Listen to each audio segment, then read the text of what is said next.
Hi, everybody. Welcome to another episode of the Coach's Corner. Tonight, we're going to talk about the emotional cost of fighting, something that maybe we don't talk about enough. So be sure to drop any comments or questions in the comment section on Facebook.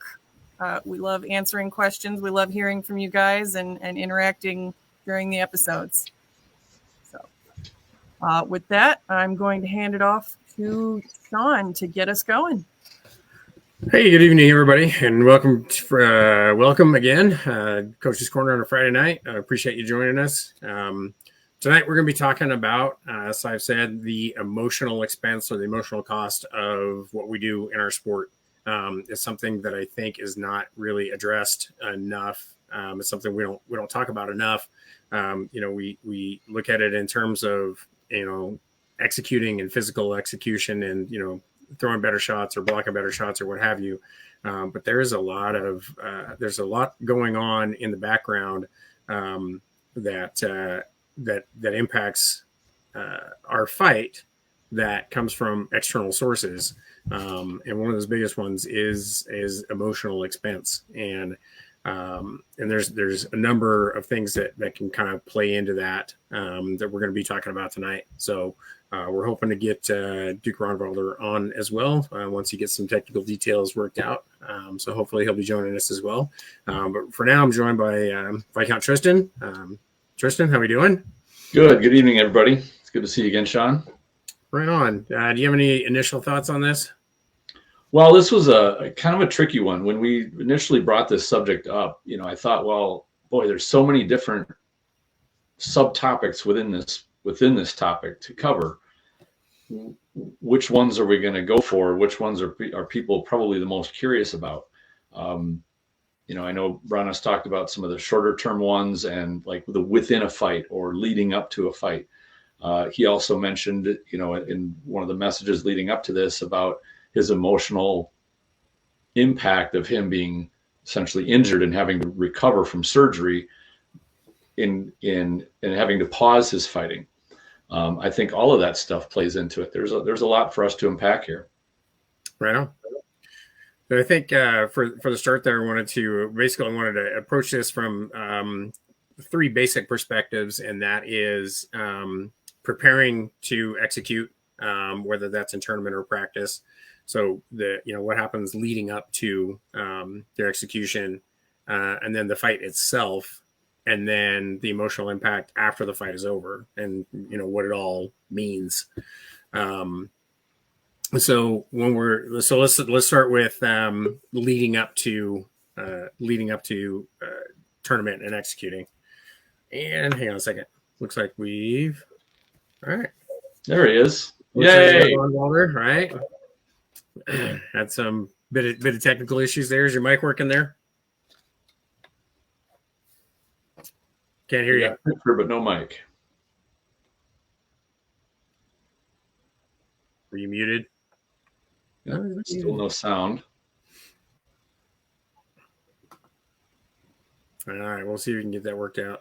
Rangvaldr will be communicating via interpretive dance this evening. Yeah, there you go.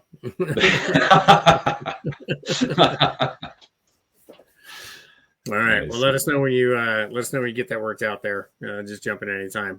So yeah, let's talk about what happens leading up to fighting and the things that affect us as we're even sometimes just going to practice, but certainly going to tournament. One of the big things. Let's look at it from a tournament perspective to begin with. Okay. One of the reasons that a lot of people are hesitant to enter tournaments at all is because they feel like they're being judged. Like when you go into a tournament, if you don't do well in a tournament, that's some sort of character assault, and that makes you a bad person because you only went 2 out in a tournament, or you lost all your fights in a round robin. And it's that kind of leading up to it and the expectations that we pile onto ourselves, or that get piled on for us, from externally as well.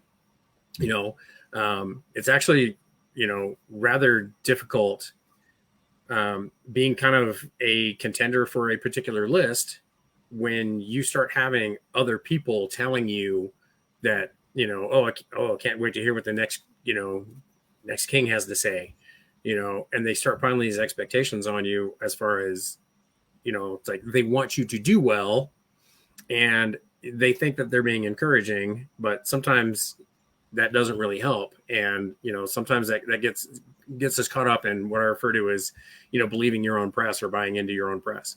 When you have people telling you that you're going to do great or that you're going to win this tournament, it's kind of easy to get wrapped up in all of that.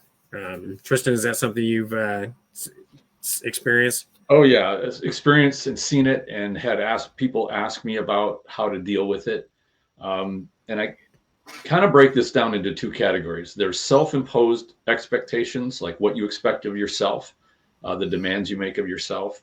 And then there's the ones that are external, whether that's a consort who really wants to see you succeed, or your friends, your household, whatever. Or just people that say, wow, I really like watching you fight. I can't wait to see you do well.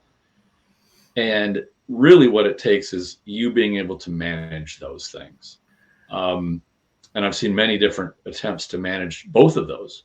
Of course, the self-imposed expectation, I think, is one that is probably a little bit harder to deal with because it is relentless. You might only have one or two people a week that'll say, hey, Tristan, I can't wait to see you in the tournament, this weekend. I love watching you fight. I can't wait I think you can win.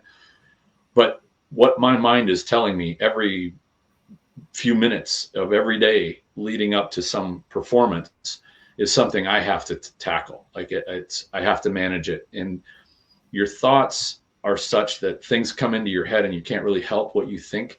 But what you can help is how you respond to those things, like how you answer yourself. Some people call it an internal dialogue, right, or internal monologue, where you do want to push yourself to get better. You don't want to be lazy. You don't want to be lackadaisical or inattentive to your improvement.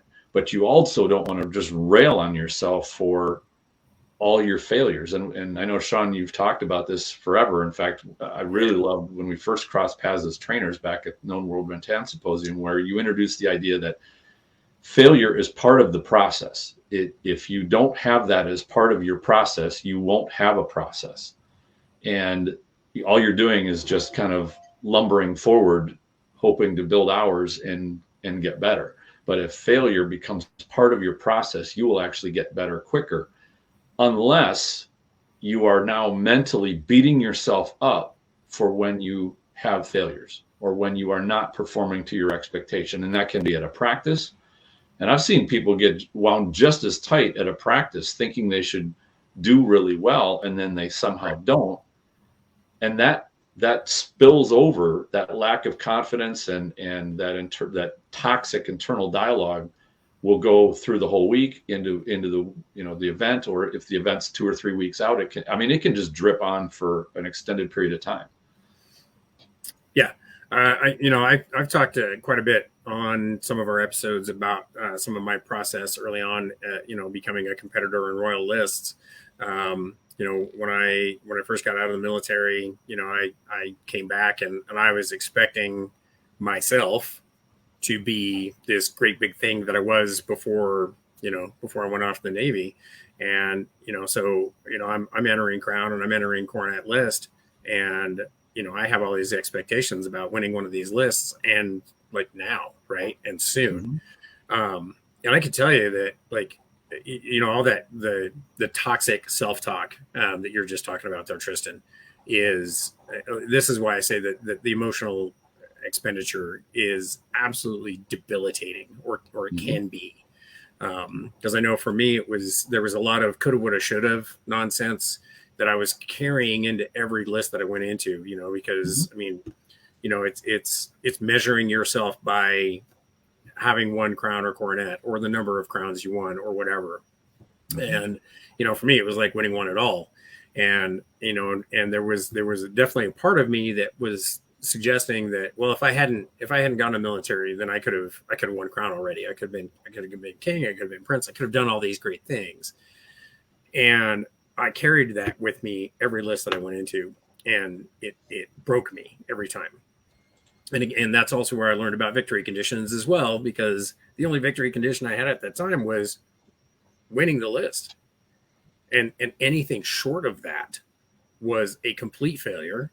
And, and the emotional toll that it took on me afterwards, I was just wrecking myself afterwards because I didn't win. But it was like going into every list, with these expectations of, I have to win, or I should win, or for me, it was, I should have already, and because I hadn't already done all of these things, I was carrying it into it.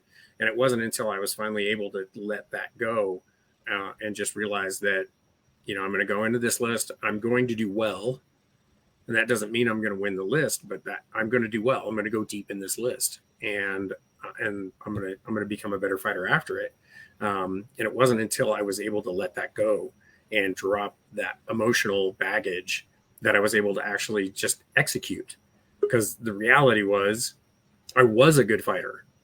Just because I had not won those lists doesn't mean I'm not a good fighter. Rangvaldr, did you fix your mic? I don't know. Did I fix my mic? Yes. There we go. Bingo. Right on. Yeah. Well, we're definitely glad to have Rangvaldr joining us. I always love hearing your input on any of these subjects, but I think this is one you're particularly tuned into as well. But I was trying to listen as much as I could while I was trying to get the computer to work. So I will catch up as best I can. Sure. Yeah. So as I was saying, being able to let go of all my emotional baggage and all of this stuff that all these expectations, these things I should have done, it's counterintuitive in a lot of ways, because you're like, oh, I have to fight well, and so you build up all this emotional stuff about fighting well. And for me, it wasn't until I was able to let go of the meaning of it all and the, what it meant for like my self-worth, if you will, right? Like tying my value to the outcome of a list, really. And it wasn't until I was able to let go of that I was able to finally fight free and just execute what I had and realize that, what I had was a good skill set. And sure, it can be better, but it's already good. But it was like that emotional impact that I was having, that baggage that I was carrying around for so long, it was tying me down. I could not execute because I was so wrapped up, emotionally wrapped up in what it all means and what this means for like tie my identity to certain performance metrics. So Rangvaldr, let's have you jump in if you want. I can remember back to early on, and I was lucky early on in that it was just plain fun.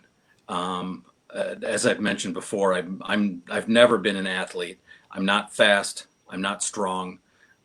So when it came to athletic things, I had no real expectations on myself. So the first few years of playing, any success I had was like some magical gift. So I never really had those pressures early on. For me, they came afterwards, after I started winning tournaments and after I was knighted. That's when I found myself putting pressure on myself, having a bit of what you guys were talking about, where people come to you and they start having expectations. Oh, he's here, so he's going to win, that kind of thing, right? And I started to listen to that. And so I get that difficulty. I think you guys go on for a bit. Let me think about that for a bit. It's funny you mentioned that, because I went through a similar curve many years ago. I had a next door neighbor that played a lot of disc golf, and he said, "Hey, Tristan, come out and play." And when I initially went out, I realized, like, I've never done this before. I would completely suck. And sure enough, I did. I'd go off the tee pad, I'd throw it right into the woods, be like, "Oh, you got to be kidding me."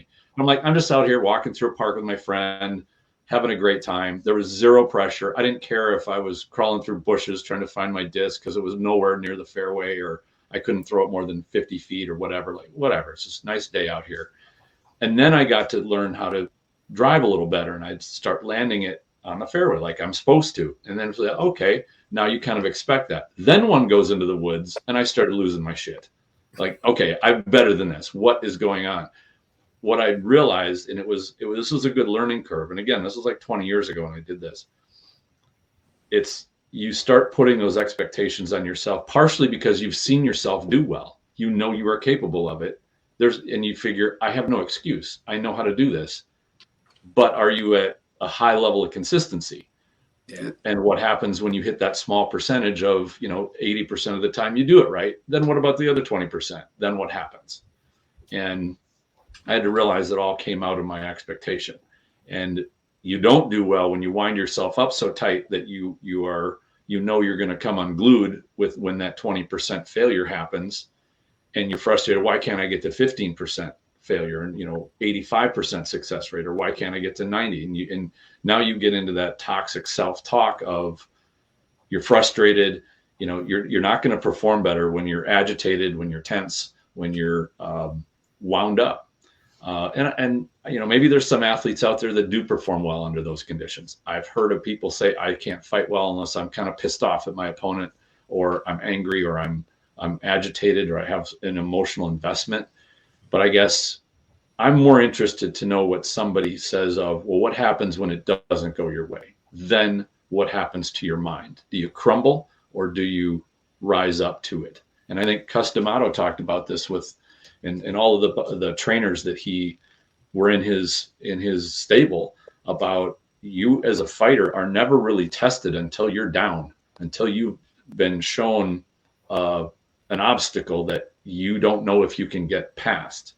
And then then your character comes out, shows what can you do. And to me, it's how you rally yourself back together. Your expectations of yourself, or even from other people, start pulling at you, and they start pulling your calm apart in your head.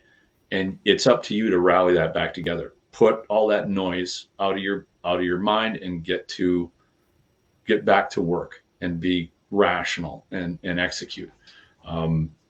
And I think the same thing holds true for the external. And Rangvaldr described it well. It's like, oh, you're going into this tournament, and we'd all love to see you reign again. And, all of your friends and everybody's like, oh, this is going to be great. And they start talking about, what are we going to wear at coronation? What are we going to do for garb? They're planning out your royal parade. And you're sitting there thinking like, yeah, I got kind of a job to do here. I appreciate the whole cart you guys have built, but the horse is back there. And I think there's also a measure of grace when it comes to realizing that people who give you those expectations are not doing it out of any sort of negative, even though on your side, you can feel like it's a burden, like it's a tremendous weight being put on you that you now have to hold up, when in fact it's really meant to be a tremendous compliment. Yeah. And it's given with almost invariably. In fact, I can't think of an example of a time when something like that was said maliciously or to try to make somebody emotionally unstable. It's meant to be the greatest amount of support. It's just, I think people don't quite realize how much pressure it does put on a fighter. Yeah, I had to learn that that's what it was. It's people's compliment and appreciation for positive traits they see in you. But you have to find, and that's what we're talking about, I guess, is how do you deal with those things? One that's helped me is to reframing is one way, and changing perspective was another. For me, one of my big catches is I would get very focused on my mistakes, my failures. And it made sense to me from a logic standpoint, because if you're doing something right, why do you need to think about it, right? If you want to be good at something, the way you do it is you focus on what you're doing wrong, and that's how you get better. Except that's not how it works. The short story I like to tell about it is I went through that when I did some relearning a few years ago. I felt I had to go through a relearning, figure out what I was doing and not doing right.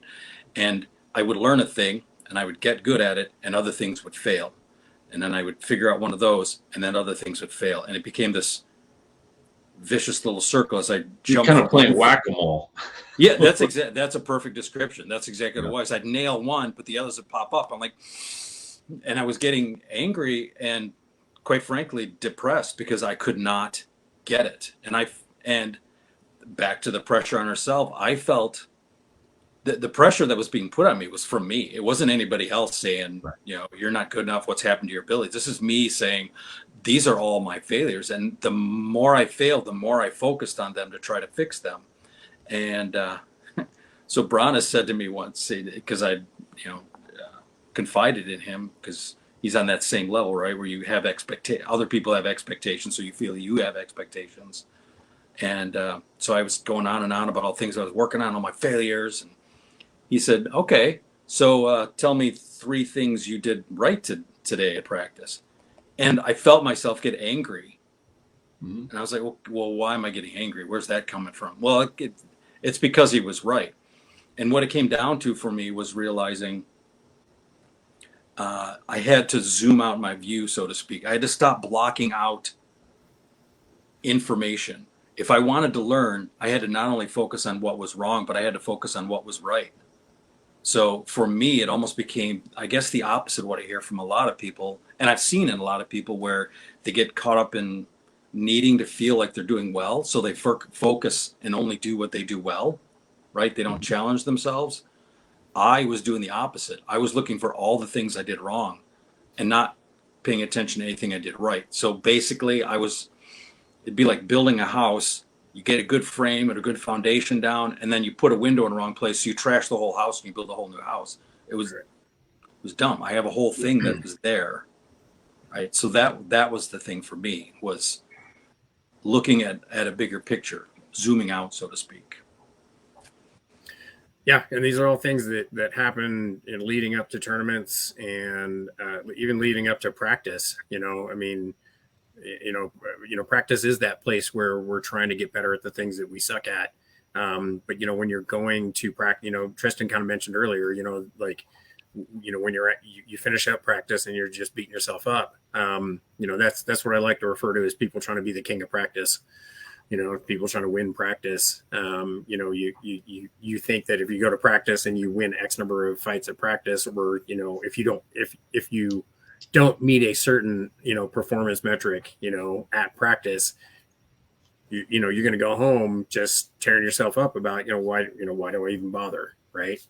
And that's just at practice where quite frankly, like, we're supposed to be doing things poorly at practice to some extent, right? Because we're trying to get better at the things that we're not that good at. And that's where some of what Rangvaldr was talking about is like, anytime you're focusing on improving one aspect of your fight, other aspects of your fight are going to suffer as a result of that. And that's what practice is for, right? It's that safe place. It's a place we've created where it is safe to fail. And when we talk about that, sometimes it's important to mention, something we talked about here before, is that we have to create a space where it is physically safe to do emotionally dangerous things, and it is emotionally safe to do physically dangerous things. I mean, we're hitting people with sticks, right? There is some risk involved in that, and people need to know that when a shot lands and when a shot impacts, that there is not that emotional animosity. I didn't hit you because you're a bad person. I hit you because this is, because I executed my shot and you did not execute your block. But it's not, but we're not here. I'm not here to hit you because I don't like you. I'm here to hit you because I like you very much. And I would like you to hit me back. And I would like you to hit me better. And so, yeah, it's creating that place where it's emotionally safe to do physically dangerous things as well. And that's part of managing that time of practice, is making sure that we do manage those expectations and those circumstances. One of the things that I often see in just execution is there's often this disconnect between pel work and live combat, right? I've seen people, they're fighting at practice and their shot mechanics are just a mess. And I go, okay, let's go over the pel and see what's going on here. And you ask them to throw a shot on the pel and they throw it perfect every time, right? There's this disconnect between pel work and combat that is strictly emotionally based. The reason that we're not executing what we've taught our body how to do is because we are suddenly concerned about what our opponent is going to be doing to us. So there's some of that where it's like, oh, well, they're going to hit me, and so I need to throw this in a way that I'm not going to get hit, right? Or and which is going to compromise your mechanics, and suddenly you're not doing what you had been training your body to do. And this is one of those things that is definitely easier said than done, as far as like, you just have to execute your fight. You have to make your live combat as close to your training as possible. But this is the hard part, is that emotional side of what we do. Like, and it's not even, I mean, there's a little bit of, I don't really think there's that much fear of I'm going to get hit as it is I'm going to lose. And that's the emotional component that creeps in there, and that starts affecting your self-worth and how good of a fighter are you. And when you're at practice and you're working on new things that are going to fail because you're not that good at them, that is going to have an emotional impact. Because we still, in the back of our minds, we're still attaching success to body count, basically.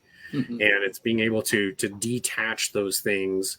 And I think the most successful fighters in our sport are able to disassociate those two things better than most people. So what I'm hearing is attaching, well, a term we've used before, changing our victory conditions, right? Is our self-worth based on that victory, which I've been through? I don't like that feeling. Or is our self-worth tied to some other feature that we get from combat? So what we do is so much more than the victories. There's so much more that we get out of it. For me, when I struggle with it, it's how I think others perceive me. If I lose the fight, if I lose fights, if I lose a tournament, whatever, I'm not as good as they thought I was. Right. So my worth has dropped in their eyes because I have not been victorious in all my fights, or somebody hit me once, because that's how picky I get. What has helped me is to change. If I'm going to be concerned about how others see me, then I changed what it was I was concerned about them seeing. I changed it from, do they see me winning or losing, or do they see me playing fairly and respecting my opponents? Do they see me doing really well, fighting left-handed? That's what I do. And then I pick up and I go fight right-handed, or I do other weapon styles or something. That's where I changed that focus, because I found I couldn't just say, I'm just not going to care what other people think, because it doesn't work that way for me. I had to change what the focus was. And the beauty of the others is they're more important than the victory, And there's what I learned is you get other satisfactions out of it. When I was in a tournament and dealing with this, when it was a bigger deal for me, when somebody, like say an unbelt or something, would beat me, I'd lose, but there would be this momentary struggle in my head where it said, I should not have lost to this person. And then there's that ugly little voice that says, you could blow the shot off. There are a number of ways you can get away with this. Yeah. And that is an ugly feeling to have. But But what I learned from it was if I got beat by somebody who was of lesser rank, especially somebody whose skill wasn't as high and they happened to get that shot in, me dying was this huge gift, and actually in its own way made me look really good. Yeah. And the reason for it, of course, was just respect. That's all it came down to. So people were seeing respect in me instead of, we expect Rangvaldr to win everything. No, we expect Rangvaldr to be respectful and appreciate the other people that are on the list. Yeah, I had a similar situation where I was in a crown, and I was fighting, and my opponent just crushed my leg, and there was that very fleeting moment where I was like, man, I really don't want him to have crushed my leg like that, but he did. Yeah. And it is an ugly voice, and it happens to all of us, and it's how you deal with that is very, very important. And that was a list in particular where I had told people that having one crown a couple of times, one of my kind of objectives in fighting crown list is I want to demonstrate to people the manner in which we should conduct ourselves in the list, regardless of what weapons format I'm fighting with. Yep. And to me, that means I'm either going to destroy the person that's in front of me, or failing that, I'm going to accept my defeat with grace and dignity. And that is something that somebody with a reasonable amount of success, you have to prepare yourself emotionally for. So when that shot does come in that you were not expecting from somebody who, you are clearly better than, when they hit you, you need to be able to accept that and recognize that. And there's an emotional cost for that as well. I do want to touch on something. I want to kind of move on to what happens in the fight a little bit. But I want to comment on something that Bess had posted a little while ago.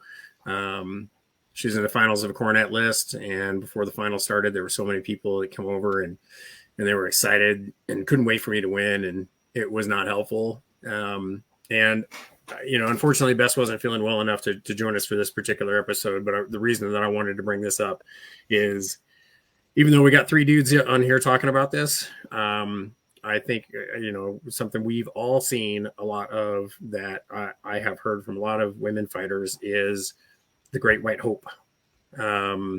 There's every time there is a woman fighter with any kind of talent, the amount of, I can't wait for you to get knighted, or I can't wait for you to win a crown, or I can't wait for you to win coronet, or all this sort of stuff, really piles up.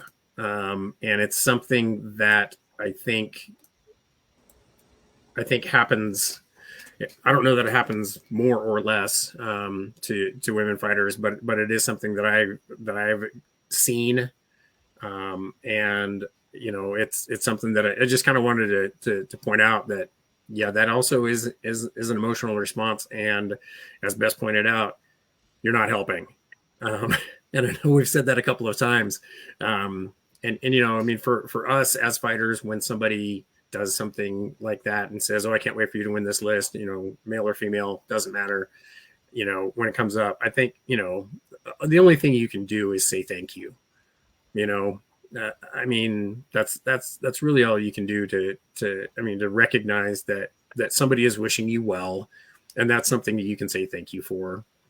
And then you gotta move on. And you gotta find out how you're going to, rid yourself of those expectations, those internal and those external expectations. So,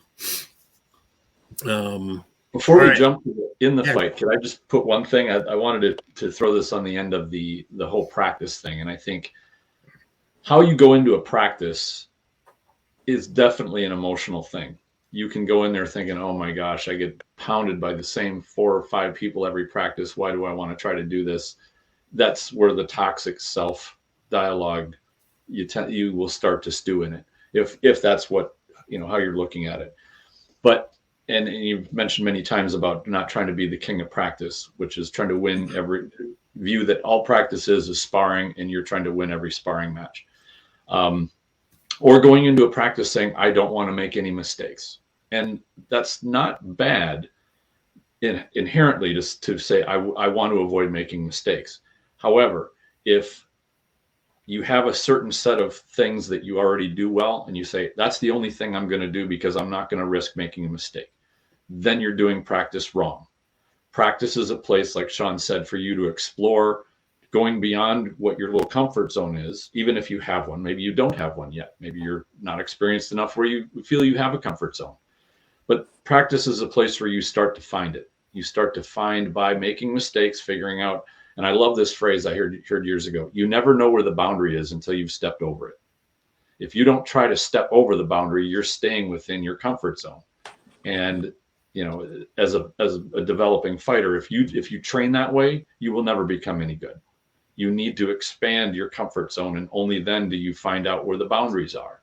And those boundaries will shift as your experience level grows. So go and I don't want to say go try to make mistakes, but when you go, do your best, work on certain things that you choose. And I suggest targeting. Don't try to work on 15 different things at a practice. Choose about 3 or 4, focus on those, and you're going to flub them up. But every mistake is a golden gift.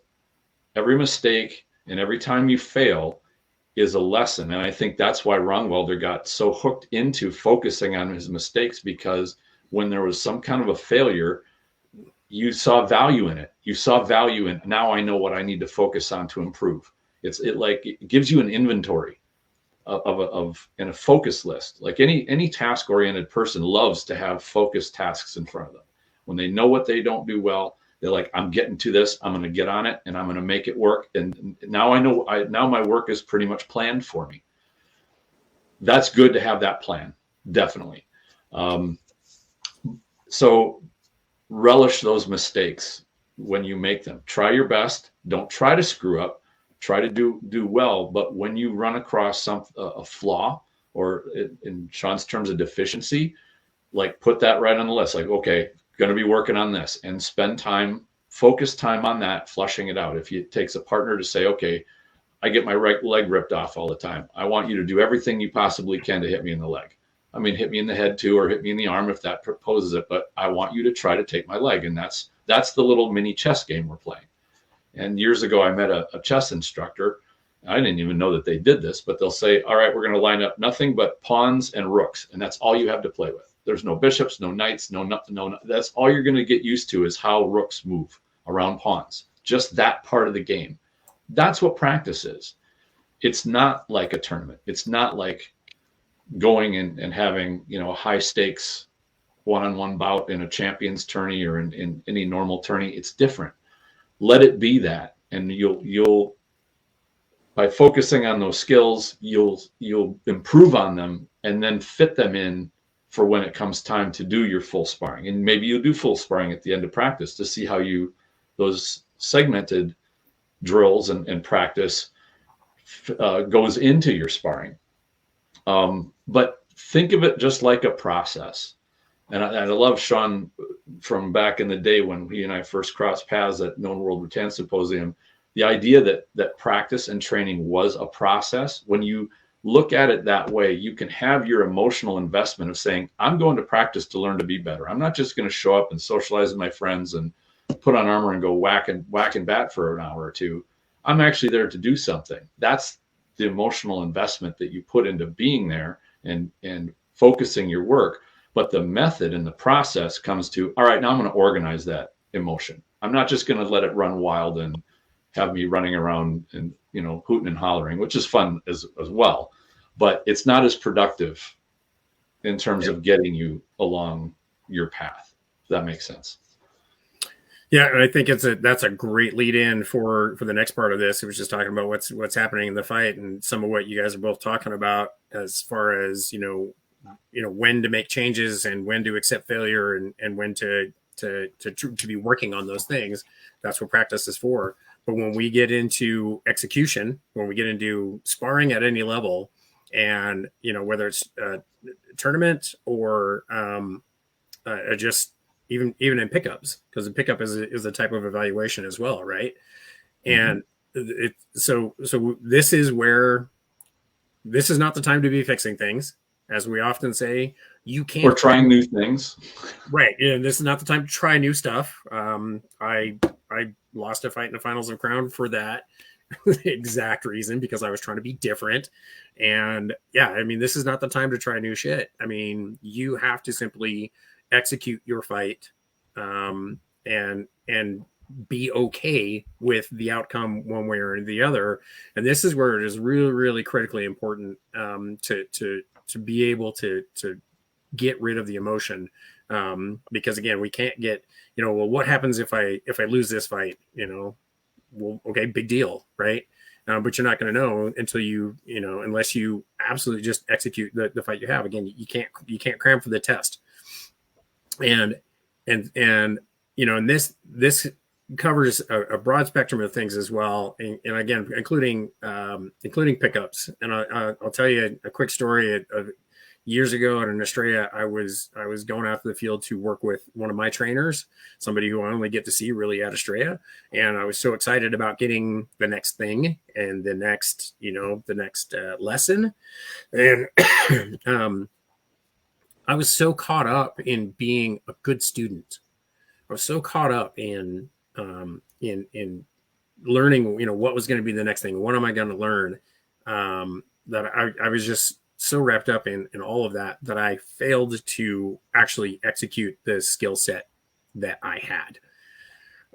When you were doing pickups at, Great Western War is happening this weekend.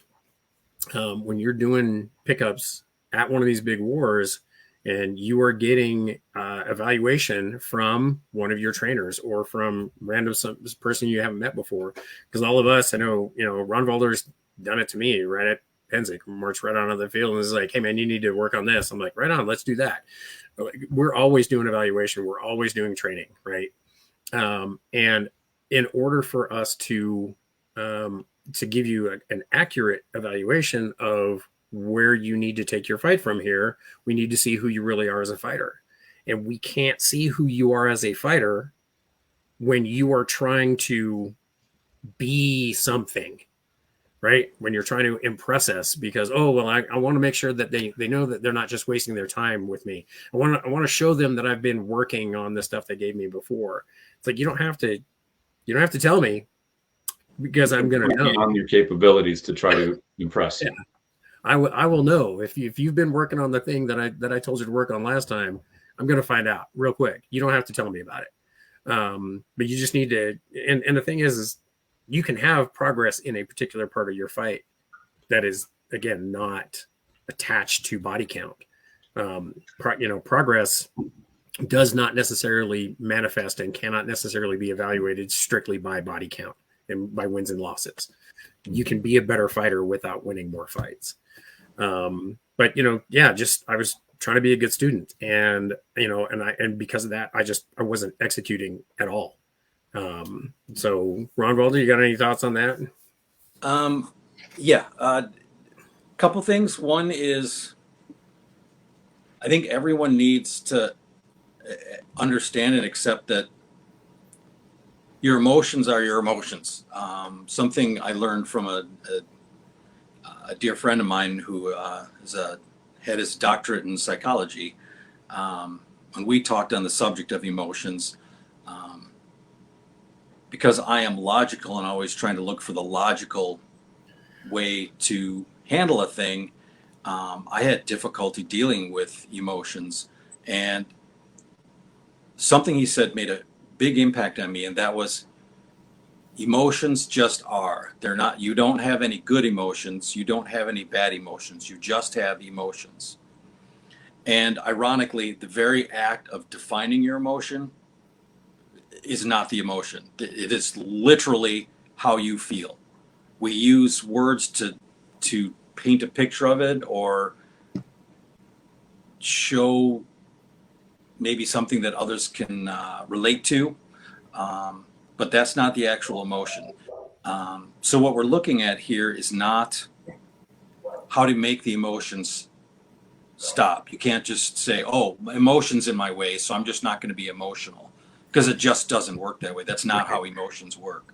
Emotions are responses to our own viewpoints. So the only way for us to change our emotions is to change our viewpoints. We can't just say, all right, I'm just going to relax and I'm not going to be anxious right now. If anybody's ever dealt with anxiety, real or imagined, anytime you've gotten on a roller coaster, do you know anybody who's gotten on a roller coaster and went, you know what? I'm just not going to be scared. That's not how it works. That's why roller coasters are exciting for people. You can't just not do it. So we have to change our perspective on what that is. And I think that's what we're talking about here. When one of the things that helped me in this particular situation now, dealing with stepping into a fight, like in a tournament or pickups, and thinking, like you say, that you're exactly right. This is not the time to try brand new things. But it's also not the time to worry. But the reason is what's important. You can't just say, I'm not going to worry, right? For me, what helped was to realize that at that point, the moment I step in that list, whatever skills I have, whatever I practice, whatever I have or don't have, is fixed. I cannot be any better than I am at that very moment. It doesn't matter if it's good or bad or inconsistent or whatever. It is what it is. So there is, for me, by focusing on this is where I am and I can't change it right now. I will change it Tuesday and Sunday at practice, but right now, this is where I am. And that helped me step away from I got to do better. I got to go faster. I got to do this. I got to do that. No, I'm just going to go in there and do my fight because that's all I have right now. I have everything I need or everything I have, and that's what I'm going to use. Yeah, that's where I always say fight the fight you have, not the fight you wish you had. Yes. Yep. You can do the wishing in practice. That's where you change that fight. But when you step in that list, you don't. It's gone. That goes away. For either of you two, are either of you excited when you fight?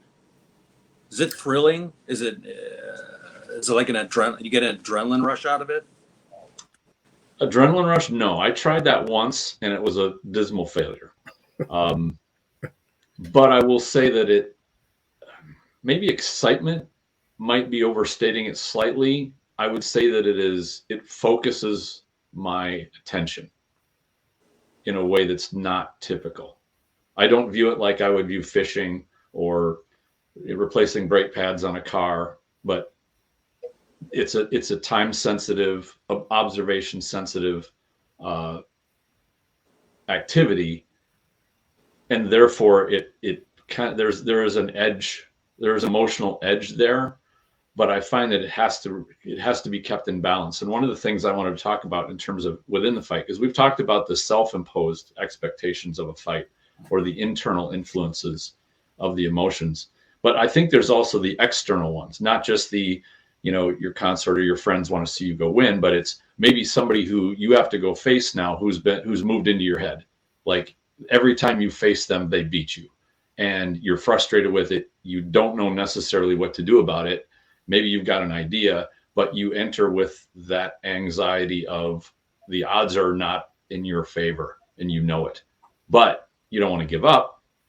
You want to go give your best fight. Maybe you have a plan in your head of what you should do that you have not done in the past, but you have to execute it without having your emotions get in the way and that toxic self-talk of, well, what are you going to do this time? You got your ass kicked the last 5 times. Is this going to be number 6 or whatever goes on in your head that says, this person my opponent is I'm outmatched. And what am I going to do about it? I think that's one of the big emotional hurdles that almost everybody faces, at least as they're coming up and before they get the privilege of outmatching many of their opponents.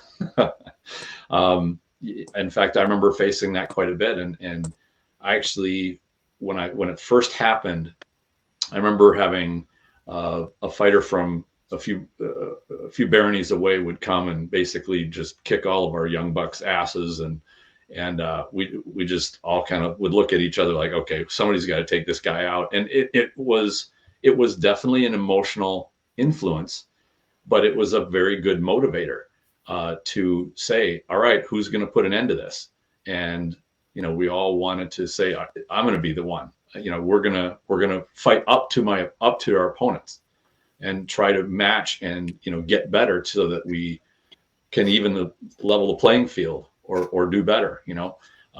So I think there's room for that to be a positive influence, even though it is a rivalry. I find rivalries can be healthy as long as you don't let the toxicity creep into it. If that makes sense.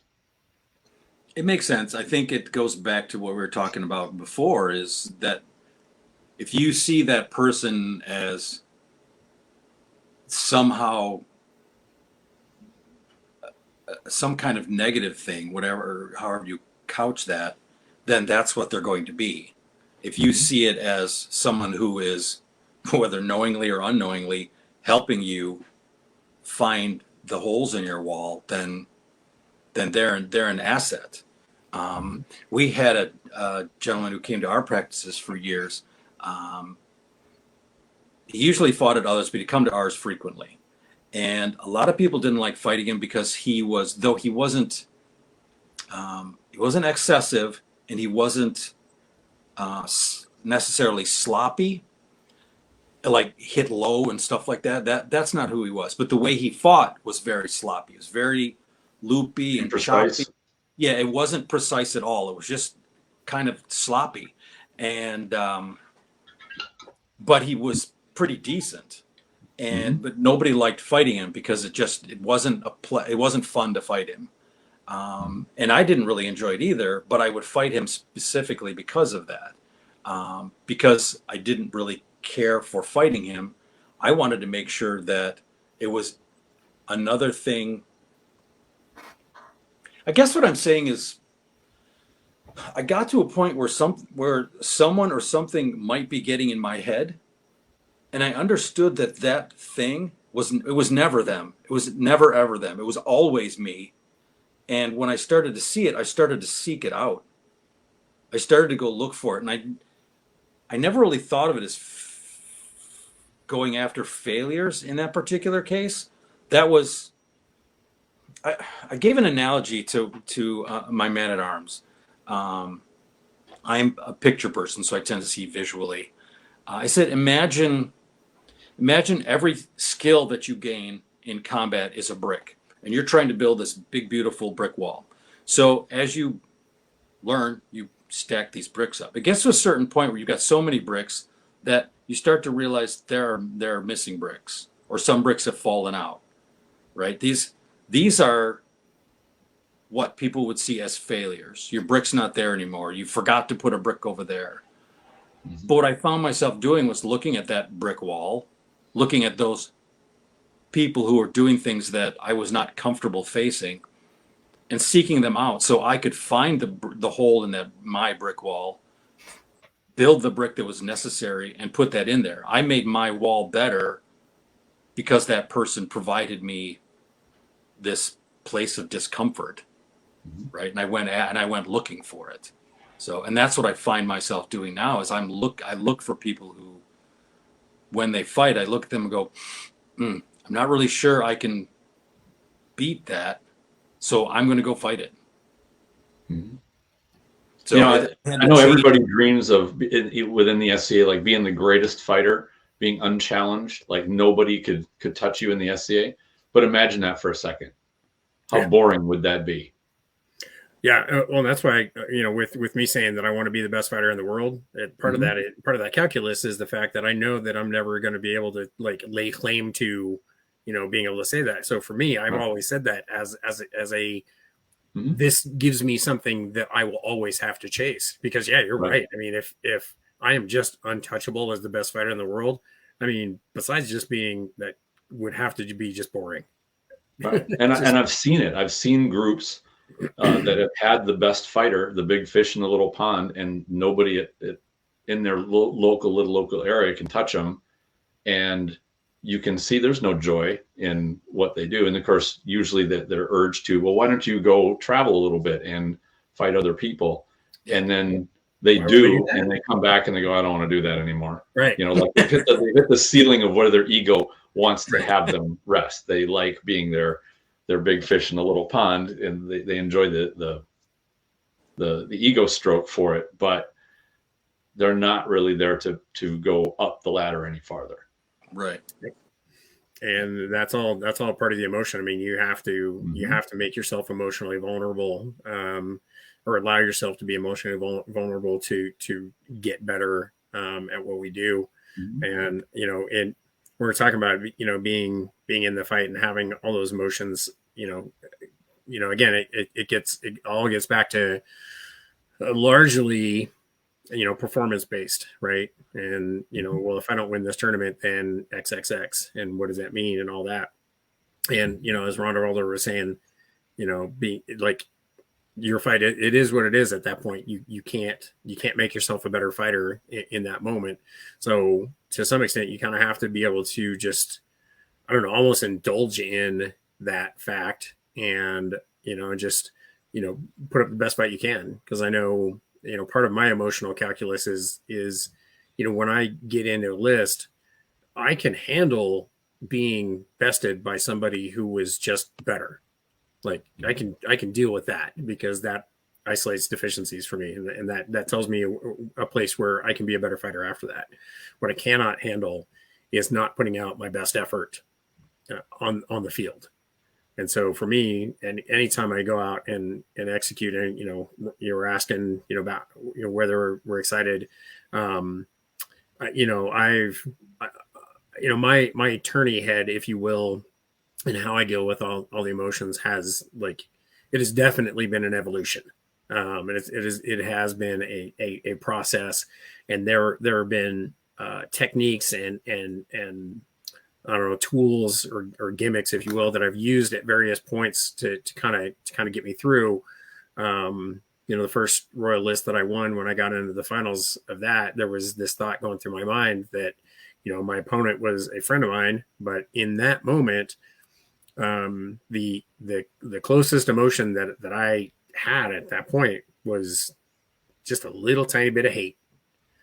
And, you know, for just one fight, I had to hate my opponent, because it's either him or me. And it was, you know, like, and I was going to do everything I could to make sure that I was coming out on top of that. And it was a thing that I used for that one fight, and then it was over. And quite honestly, I've never had to use that again.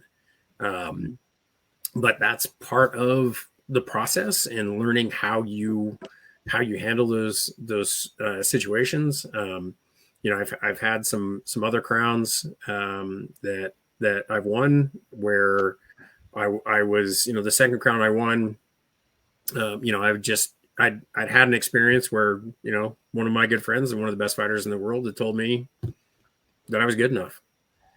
And, you know, so going into that second crown that I won, you know, I didn't care about the winning, because I knew that I was going to win a second one at some point. And you know, one of the best fighters in the world, it told me that I was good enough, and that was enough. And, you know, that's one of those things that we get. It's kind of one of the benefits that we'll get into, you know, some of the other stuff in just a minute, but one of the benefits to, you know, every time we have a bump like that, you know, when you get knighted, you know, there is an increase in your skill, you know, in Kingdom of Heaven, they asked that question, does knighting a man really make him a better fighter? And the answer is yes. And the reason for that is because you've removed for him that burden of wondering whether or not he's good enough. And the same thing happens when you win a coronet list. You know, suddenly it's like, you know, all this question of whether or not you could win at that level. Well, you have, so you can. And then when you win crown, when you win a second crown, like every time that happens, you end up being a better fighter. And it's all because you're able to get rid of all of this emotional baggage that we're carrying around with us as to whether or not we're good enough. And again, with the self-worth, am I a good enough fighter? And so going in that second one that I won, you know, somebody else had had given me that external validation, and that was enough for me. And it was enough to like, that doesn't really matter at this point. So,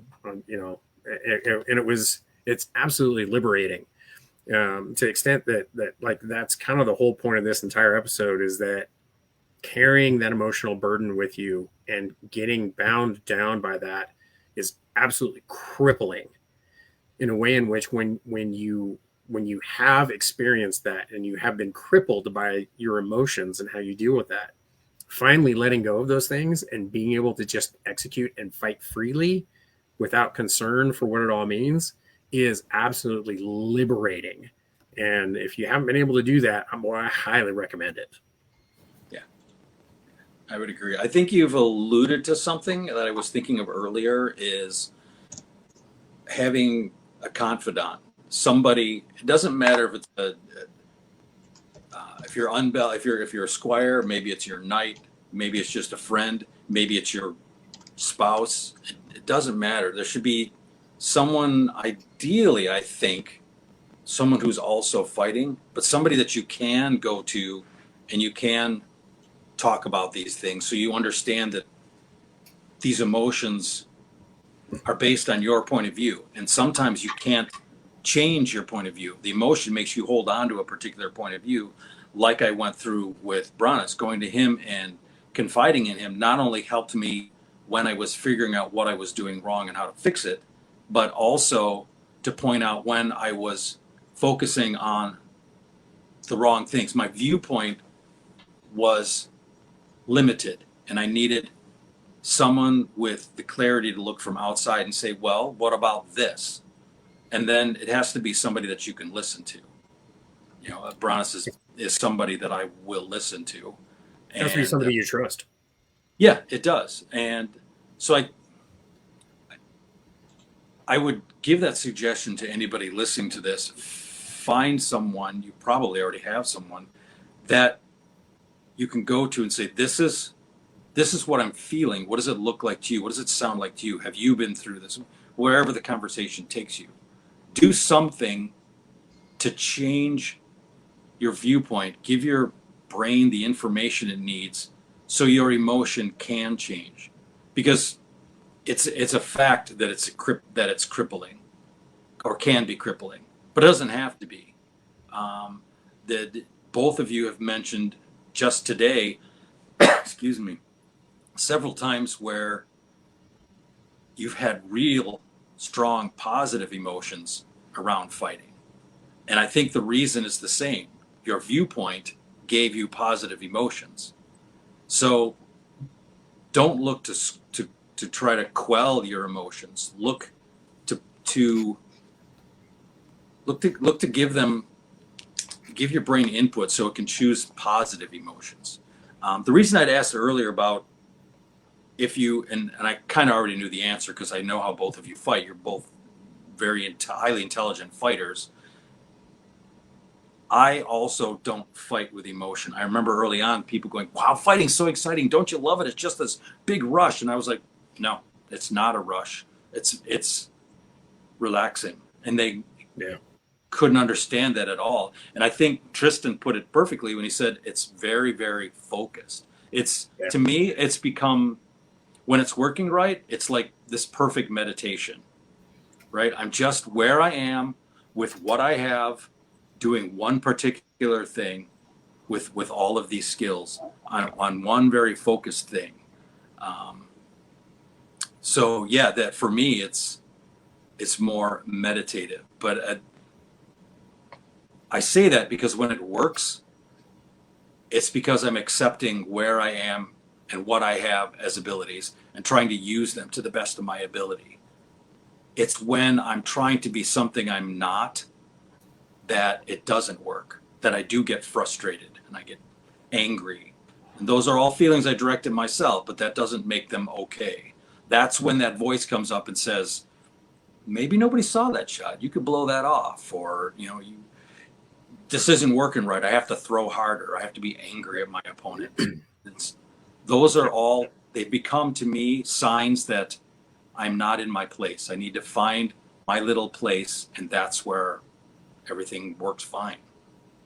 You mentioned earlier, and I just wanted to touch on this a little bit because I think it's crucial. It's something that every human being needs to really understand and internalize, is that, as you said, emotions just are.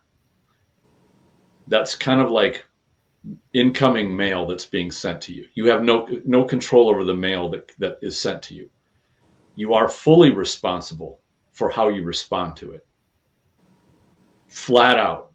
It doesn't matter what you feel about something or some emotion that comes steaming into your head. You are completely 100% responsible for what you respond to, how you respond to it, even in how you think about it. Whether you study Stoicism, or I think Buddhism gets into this, Taoism, I like the idea that you separate the idea of the incoming emotion versus your analysis and response to it. Because so many people are hauled away by the flood of emotion, and they just kind of ride it like they're, a leaf on a river, on a torrential river flowing downstream, and that just takes it. They view themselves being taken wherever the river takes them. And in my opinion, that's just kind of a lame excuse for, frankly, being an asshole, like getting pissed off and just letting yourself vent off on whether it's blowing off a shot because you think your opponent's a jerk, or your ego can't take getting hit and it figures out a way to kind of cheat around it. Those are all actions you take based on an emotional input. Granted, you don't have any control over the emotional input, but that's where that introspection of how am I going to respond to it. And I like Rangvaldr the way he put look at the positive part of it, whether it's I'm afraid of this opponent I'm now about to face because he's beat me 5 times of the last 5 times we've met. Think of what's going to happen when I beat him. That's the positive part that you are there for. You have the opportunity now in the next 5 minutes or however long your fight may take to have this tremendous positive experience, to handle what you could not handle before and go farther than you ever did before. And I mean, we could go through a laundry list, but I think always look at the potential for positive, and the fact that you have to own what you do when those emotions arrive. Yes. Yeah. I mean, mentally and physically. I like that analogy of emotions being like the mail. Yeah.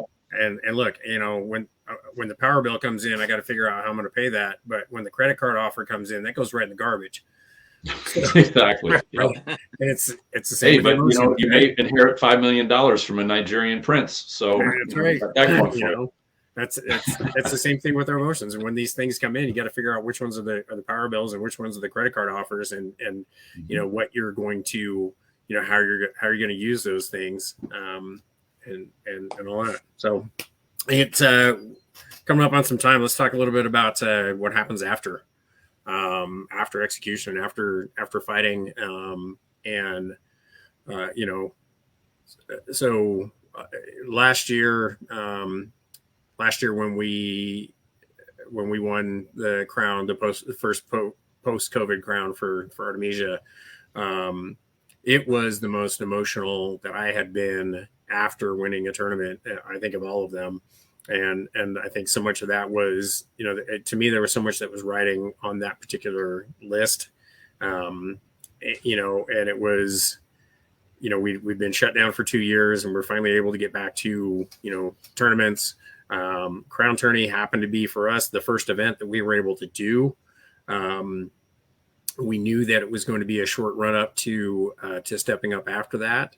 And at the same time, it's like COVID was still a thing. And as it turned out, Omicron variant, popped up in the middle of our reign. And how do we deal with that? And there was so much that was riding on that. And in addition to, getting things back on track as a society, it was also like crucially important to me that list be clean, that be super clean. So as much as I wanted to win that particular list, which, it had been a while since I had been in a list that I felt like I needed to win.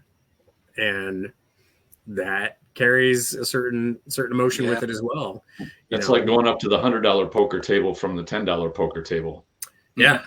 It's like there's just so much more writing on this particular list. And at the same time, it has to be clean, Mm-hmm. and it, and if if I get beat, I get beat. And going into those finals with Gabe, there was a part of me that was emotionally preparing for the possibility of losing because he was fighting really well. I mean, he was, guns blazing all week or all day going into the finals. And then the finals ended up being over a lot quicker. And we had him on an interview a couple of months ago to talk about that, but it ended up going a lot faster than I expected it to. And so after all that build up and all the things that had to go right, and then it did, I was a bit of a mess. And those are some of the things that, like I said, I'd never really dealt with that before because it was I had not been in a list prior to that I think mattered as much as that one did.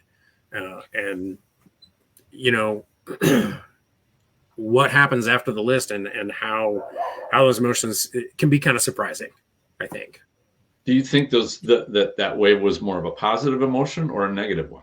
It was definitely positive, but it was, for all the things that had to go right. And then when they did, there was kind of a bit of surprise that I did what I set out to do.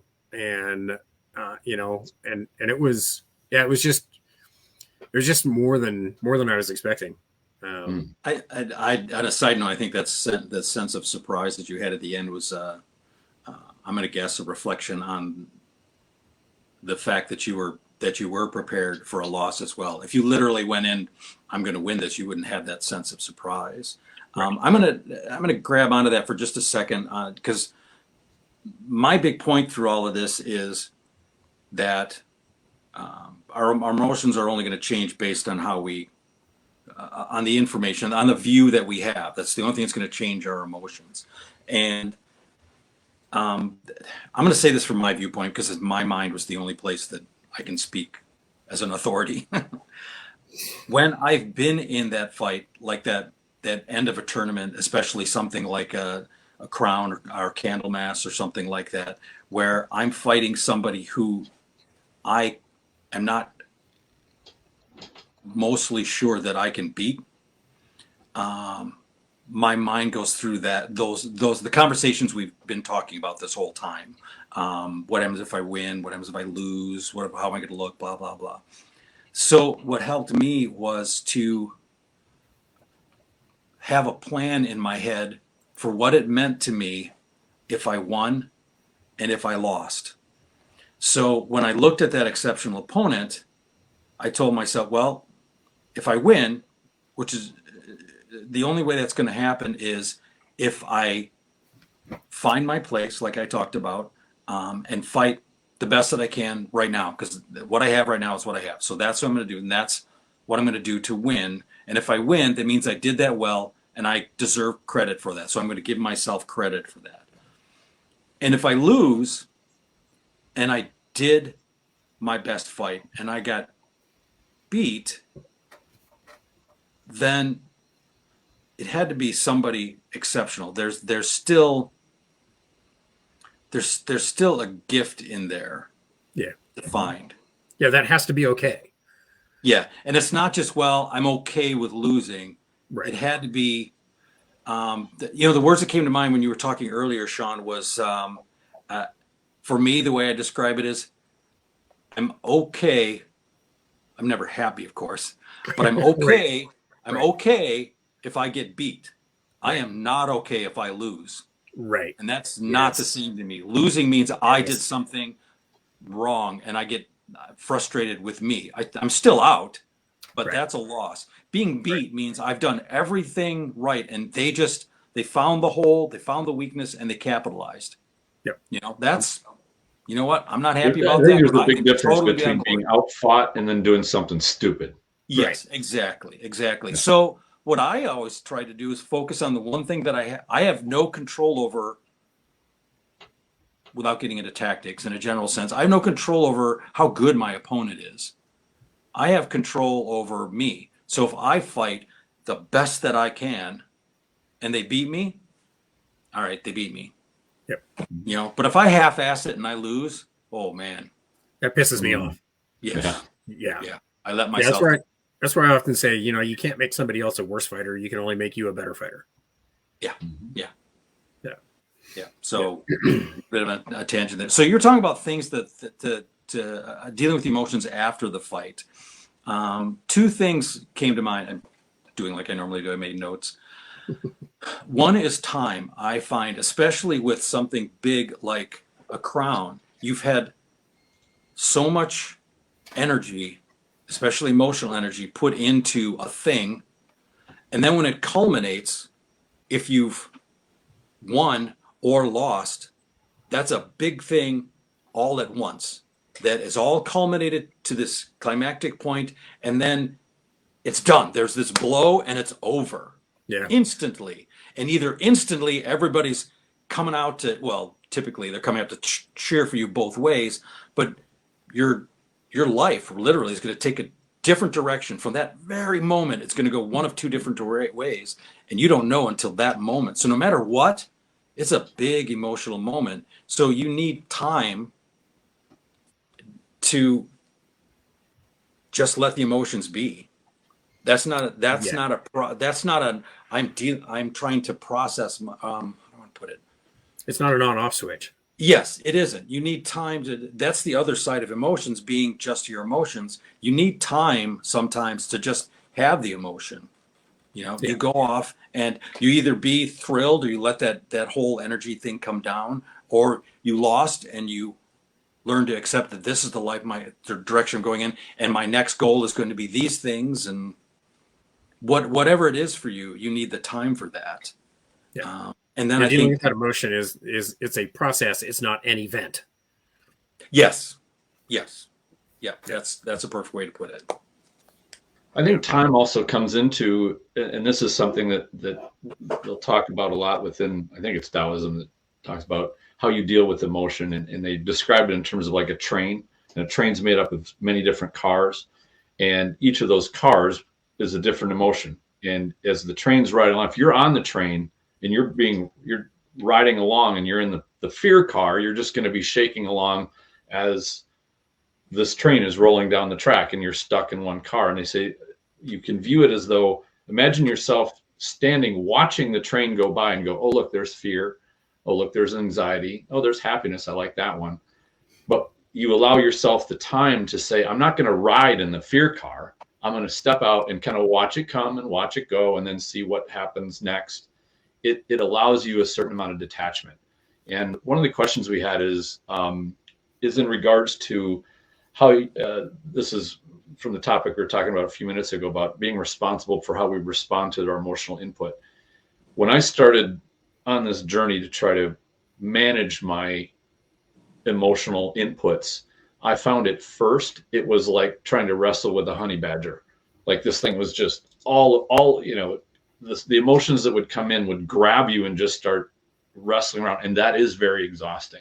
Mm-hmm. What I found as I started improving with the step away and watch the train go by rather than being on it, the easier it was. It was less like handling a honey badger, wrestling with them, as much as like, petting a pet dog.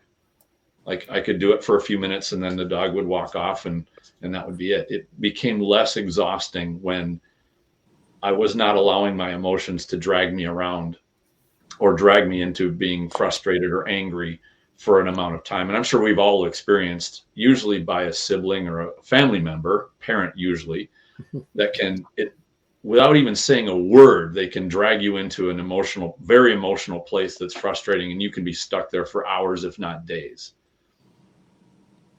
if you let it. And I'd say work up to that. That's your crown level competition, is your mom or dad who looks at you or says something, it just triggers you right away, and you're just like, quivering angry for a while. But it gets easier as you practice it more, and it becomes easier to maintain that mental or emotional poise to not let something that you can clearly see is provoking you, whether it was intentionally provoking you or accidentally provoking you, from being provoked, from giving up your balance. There's a great story I came across from Aikido talking about a temi, which is a strike meant to unbalance somebody. And it was, this 200-pound guy walks into his bathroom and he sees this little 3-inch lizard in his bathtub. And he says, well, I better get it out of there. So he steps in and he reaches down to grab it, and the thing jumps on his neck and he flies backward and he lands, on his head against the wall in the back, on his back on the floor in the bathroom. Well, did the lizard throw the guy? Or was it his response to the lizard's action that made him jump? Well, the jump was very exhausting. I mean, it kicked his ass, but it was his response to the input. And you could say it was an irrational response. But when we are wrapped up in emotion, it's hard to separate what is rational versus what is irrational. And that's the challenge of trying to stay within the rational realm as much as you're being invited to come out of it. You're invited to come into being irrational and angry or upset or whatever that the tsunami of negative emotion is.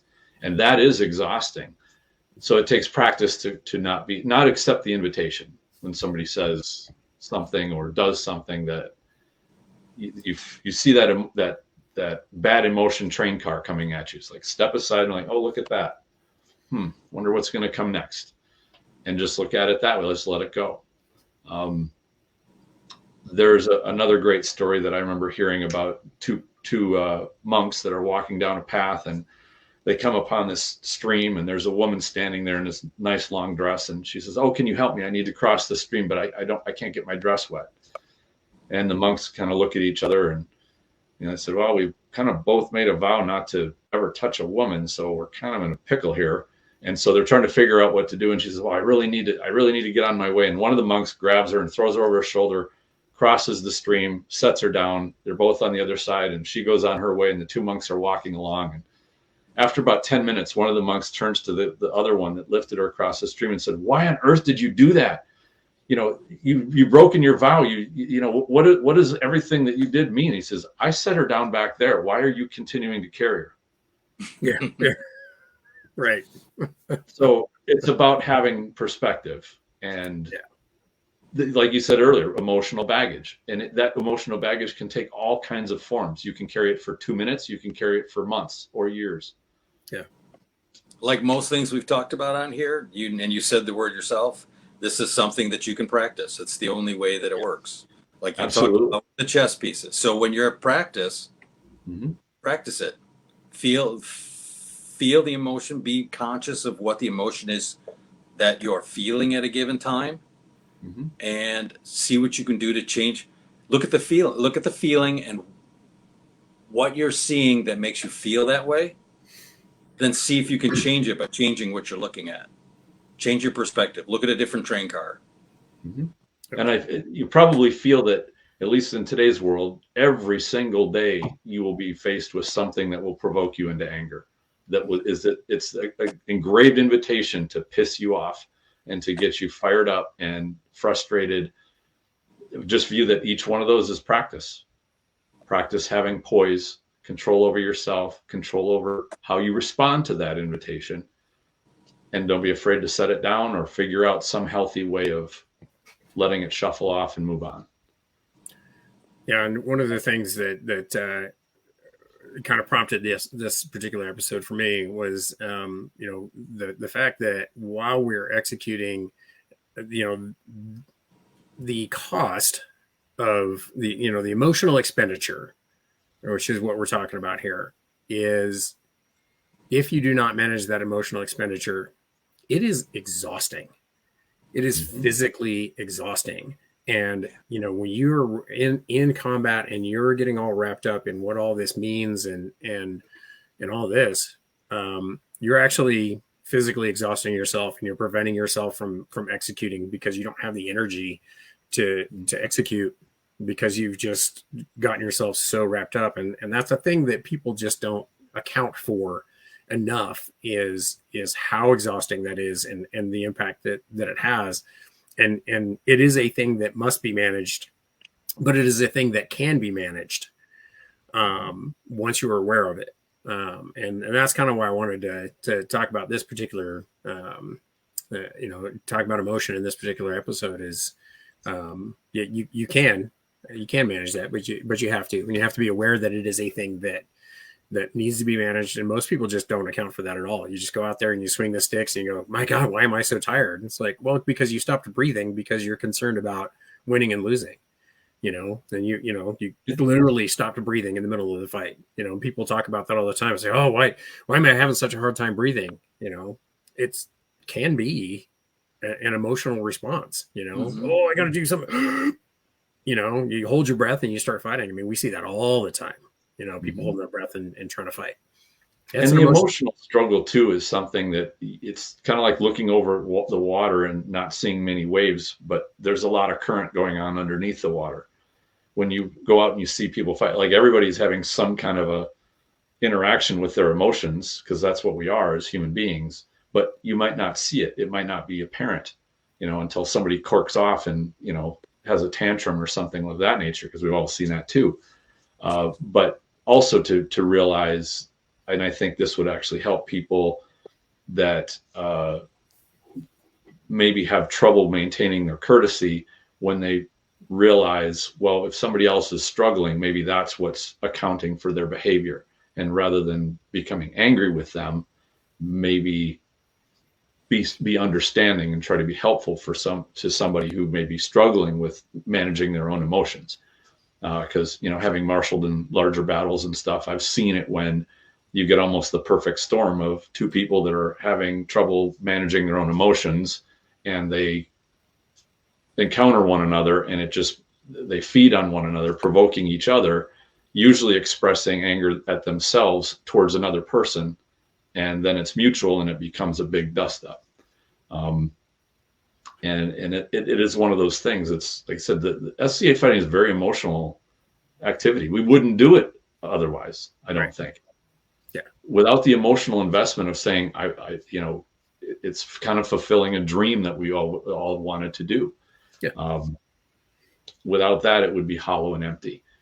But with that comes we have to manage what it's like when those emotions can take somebody down a not so good path, and pays to be understanding when others are struggling with it too. So it's good that we can appreciate and see that and recognize it and offer to help rather than to, throw more gasoline onto a fire. Yeah. If you want to be good at what we do, there is a certain emotional need. I mean, you have to want to be good at this, and there's a range of emotions that comes with that. All right, we're just about time. Rangvaldr, you got some final thoughts? I think we've made them pretty clear, understanding that the emotions just are. They're that email that comes to you, and then you're going to decide how you're going to respond to it, and how you feel is based on what you are seeing. So and I think the last couple minutes here that you guys pointed out is vital. We are not talking about eliminating emotion from fighting. It's vital to why we even bother playing. If it's all gone, there's no joy, and joy is an emotion too. So what we're looking at is you're not trying to eliminate your emotions. You're trying to choose the ones that you want for this experience. You want to maximize this experience, and do that by changing how you view them. All right. Tristan, some final thoughts? Yeah, we all choose what we want to take with us. We choose the baggage we want to take, and maybe to look at it like your suitcases can only hold so much. So if you have a bunch of negative stuff in them, how much positive stuff is there room left for? So I've found it very helpful to look on I'm going to dump the negative stuff as much as I can, and I'm going to fill it with the positive things, my friends, the good experiences that we have together, the jokes and the laughter and the good times. And I'm not going to dwell on the BS, the left-handed comments or the insults or the provocations. Like, I just don't even have room in the memory banks for them. I just kind of let them go. And if my brain starts to think on them, which it used to when I was younger, that those negative things would come back more. I just remind myself, you know what, that's really not worth my thinking power. I'd rather think of a great time I had with somebody, or, my friends and I had together. That's much more satisfying. And it's so one of the listeners talked about thoughts cause the emotion. That's true. They do. If you think about positive things, guess what the emotions are that are going to come from those thoughts? They're going to be positive. You can sit and stew in the negative, and that's something just to avoid.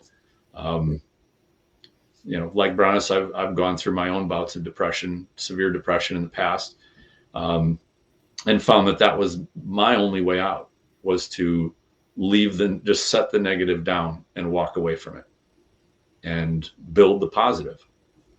That was the recipe. It was mine. It's not unique. It's not the only one, but I found really nothing but misery for allowing the negative, answering the negative emails when they arrive, or even dwelling on them. Just pass them by, let them go. There's a ton of positive stuff out there to attach to. Yeah, it just kind of reminds me, though. I mean, it seems like emotion is wasted on the youth. Yep. I like I said, I definitely went through my times in our sport of trying to figure out how to navigate this again, especially when I first got out of the military and thought I was going to be this great big thing, and found out pretty quickly that I was not. And yeah, when you're younger, it's everything is so much of a big deal, and it really shouldn't be. And the quicker you can figure out how to manage these things, I think the more enjoyable your fight is going to be long term overall. Because like I said, once you can rid yourself of this emotion, it is absolutely liberating. And it's less work, honestly, and a lot more fun. So, gentlemen, thank you for joining me for this one. I really appreciate it, as always. Next week on the Coach's Corner, we have an interview with His Majesty Octamasades from the Kingdom of Ontir. He's one of our coaches a while back, but he's been busy with work and life and whatnot, so he hasn't been able to join us. But he's going to make some time for us to talk about his experience. Octa is a quality fighter, and he's a great coach. I love listening to him talk about our sport. He's somebody that I refer to as, when we're talking about his understanding of stick mechanics. I believe Octa understands stick mechanics at a molecular level. I mean, he just really, really understands how the body works. And it's always so much fun talking to him. So we'll have him on next week for an interview, talk about his experience in his first crown, and what it took for him to finally break through after being in the finals a couple of times as well. So that's coming up next week. We got a bunch of other things coming up that we're super excited about. So, but thanks for joining us as always. And we really appreciate it. We love talking about this stuff, but it's even better having you guys join us. And we love all the comments that we had in the comment section there. So thanks everyone for joining us, and have a good night. Take care, everybody. Good night.